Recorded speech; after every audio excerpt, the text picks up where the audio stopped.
This is the Business of Leadership Series Minute with your host, the best-selling author of Don't Buy a Duck and founder of MarketingStrategyHero.com, Derek Champagne. I've got a great guest today, Bobby Albert. He is the president of Value-Driven Leadership, and he has a passion for helping other leaders build inspiring workplace cultures through value-driven leadership. Bobby, welcome to the program today. Well, thank you very much. I'm very excited about being on this and look forward to our discussion today. Well, I've been reading several of the topics that you consult on, and each one is more intriguing than the next for me. So why don't you start at the beginning for us about values-driven culture? What does that mean to you? Well, culture is, it's really about people. No matter if you're talking about the culture of our country or the culture in an organization, it's really about people. And what I've discovered is that, because I often get asked, well, what does culture look like?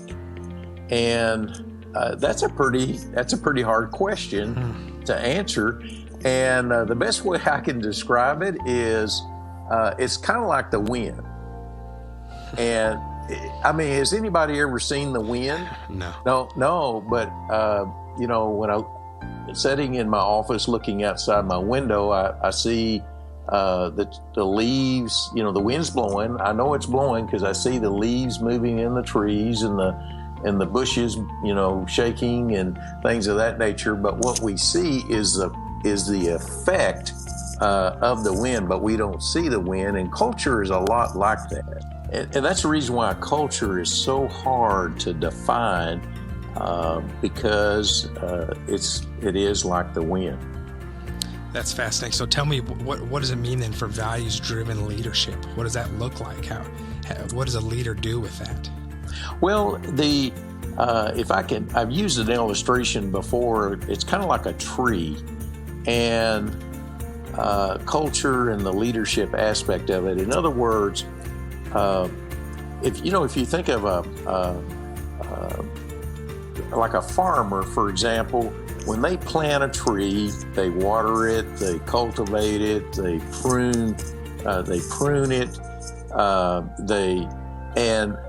and what happens is the fruit of the tree is the effect of that is from all of the hard labor of the farmer in doing all of the right things with that tree.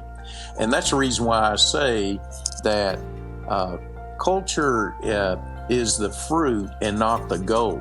Derek Champagne here. I want to connect with you if you're listening to the Business Leadership Series. We can connect on LinkedIn or send me a message at derek@derekchampagne.com. I look forward to connecting.